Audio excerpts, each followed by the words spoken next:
Hey guys, and welcome to Kickstarter update number 36. I'm here in Seattle, heading towards a mythical place, a place of legends, and I'm here on a secret mission. You see, like at the end of the Kickstarter campaign, you guys unlocked that final stretch goal, which was the Game Master mode, the thing that nobody expected to be unlocked.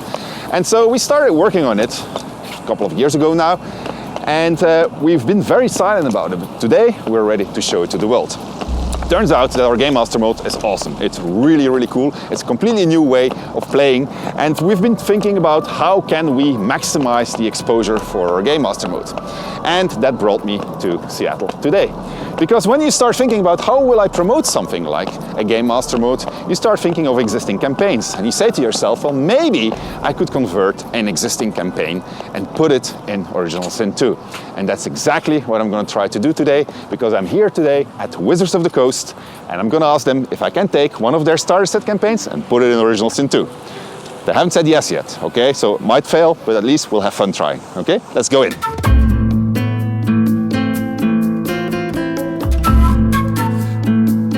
So, I made it in, but there's an obstacle. You're not going to be able to say no to this. Check this out, man.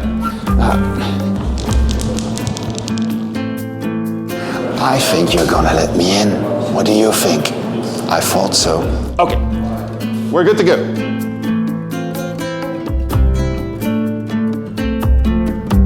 So, we made them an offer they can't refuse. And we brought all of our equipment, so we're setting up a bunch of machines here, and we're going to play a GM session here in the offices of Wizards of the Coast, and hopefully they're going to like it. And if they like it, maybe, just maybe, they'll let us use Lost Mines of Phandelver as a demonstration campaign for Divinity Original Sin 2's awesome Game Master mode. Okay, are you as excited as I am? I am really excited, man. Meet Edouard.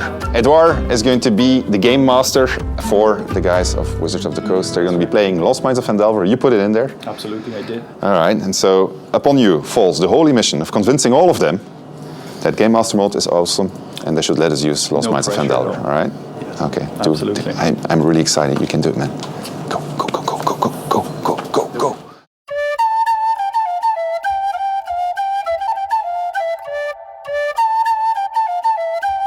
All right. Okay. So the game starts. So you can rotate the camera using mouse wheel and dragging and dropping the mouse wheel. You're now in Neverwinter, in the shop of a guy named Aaron Stonebrewer and his kids. You can right-click on the Stonebrewer guys to actually trade with them.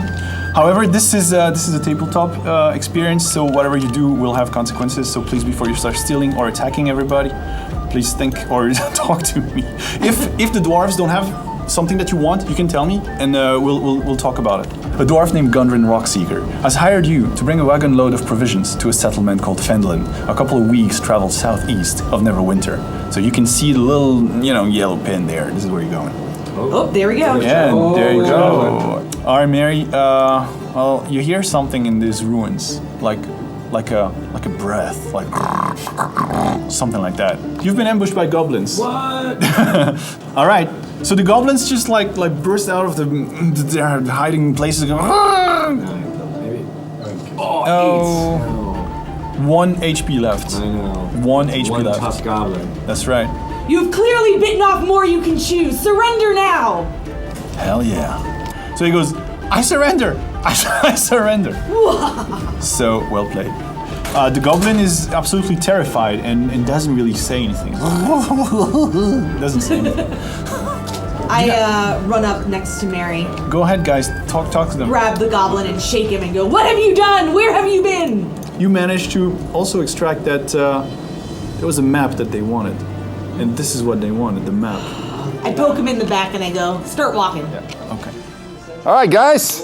I'm sorry I'm interrupting your session, but I went upstairs to the powers that be, and so they want to know if you had fun. Did you? Yeah. Yeah. You didn't have fun? No, I did. All right. A round of applause for our game master. All right, super.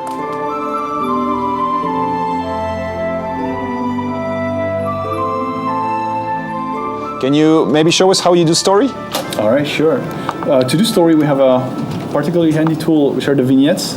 Where, when I prepared a campaign, I can just like type whatever I want to show players. I can then choose an image.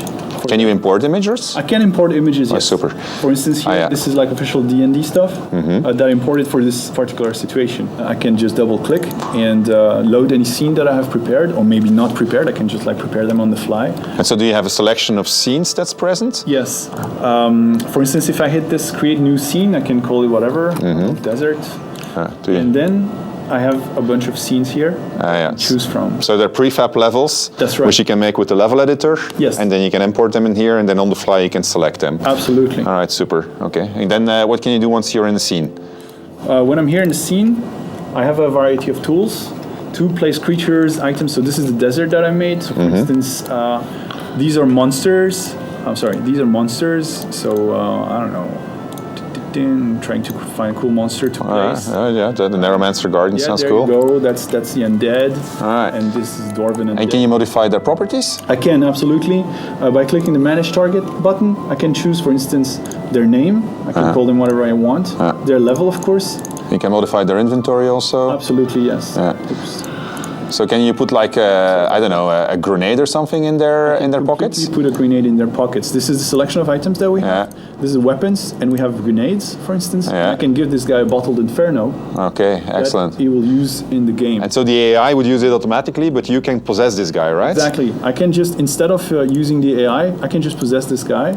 And as you can see, I can have him walk. I am him now. Yeah, so in combat, you control all of his moves just like you would be playing turn-based combat. I am essentially playing against the players. All right, cool. And then I've seen you roll a lot of dice. That's right. So we have the dice roller, which is really important for any tabletop experience, where you can just select what sort of dice that you want, and then what kind of roll it's going to be, and who is going to roll it. These are the players. Okay, super.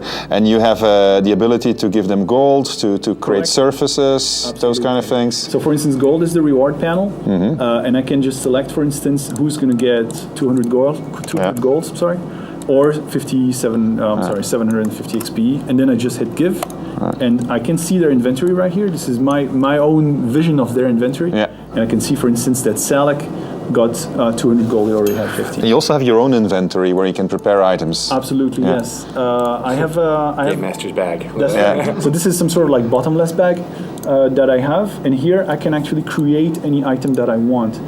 For instance, I can create like a robe. I can select the rarity and name it whatever I want, tweak its properties, add intelligence, for instance. So this is going to be robe of intelligence. This is going to be the robe of intelligence, and I'm going to accept them. This is going to be a level 5 item. This is going to be, it's going to be magical, and then I had just hit create like that, and it appears in my bottomless bag. And you got a robe of intelligence, super. That's right. Which you then can give to them as a reward if they did something. Absolutely. And so forth. Give it to them, or I can have an NPC. And can you, because I saw that in the, can you change the weather, or can you change can you make it night? That's right. I can absolutely. You hear that, guys? Night. That's right. Night. Any atmosphere that you want. Here's night. All right. So and you can change the music also and the ambience. And so it's going to. And then slowly fall night. I can indeed select the music. All right, super. This is a surface painter, so you can select, like in Divinity, you can select any surface that you want. Yeah, there you go. You can just paint whatever you want. You can set the size of the brush in any way you want. Oh, I'm sorry. And also the chain reactions work as well as the. Super. Okay, so fantastic. It's all there. I can do clouds, I can do it. All right, and imagine now, like, just to make it hard on you, like, you want to give a skill to this guy. Like, I want to give him a fireball. Sure.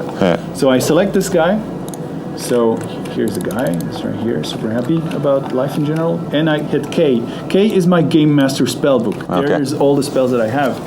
So I hit Manage, and I open his own spellbook. Like this. So I see that, for instance, he's already got these spells, but I don't want him to have that. So I'm going to remove them and I give them a fireball by simply dragging and dropping like that. And so if you possess him now? And if I possess him now, we'll see that he doesn't have the spells anymore because I removed them and he's got a the spells you gave him, which is fantastic. And you can do the same thing to the players. Absolutely the same thing. That's Everything fantastic. I can do on NPC, I can do on player.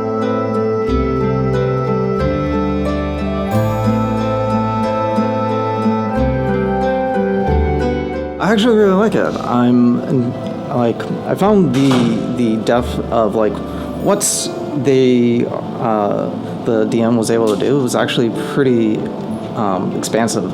You know, seeing that the map, like the actual map, seeing the vignettes, having those choices, and adding choices on the fly, which really, really good because it really helps take into account just how wildly, random and unpredictable players are, which is something that I haven't seen really been taken into account in other systems before. So I think it's really interesting.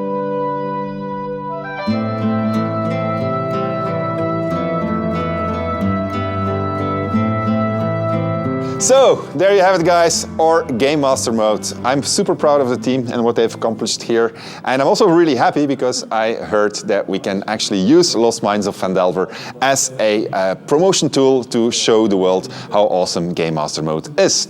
That's not the only thing I have today. I have a stream to announce, a stream with the Matt Mercer, yes, Matt Mercer, together with Jesse Cox, Dodger, Stripping and Bikeman, which is going to be happening really, really soon. So check out on the Kickstarter page when exactly that's going to go live. What else do I have? I have a patch to announce. You haven't heard me talk about the latest patch for Original Sin 2 yet.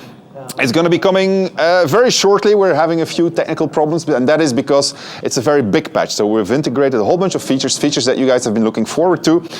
So expect a new Kickstarter update with the feature overview in the next couple of weeks, I would say.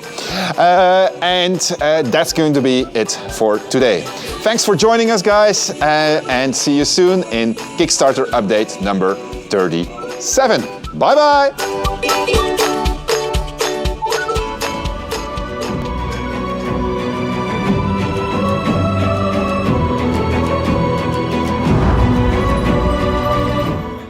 You can make yourself get horns so that you can do bull rush attacks, which cause bleeding. You can get wings so you can fly, or you can even do tentacle attacks. You grow tentacles.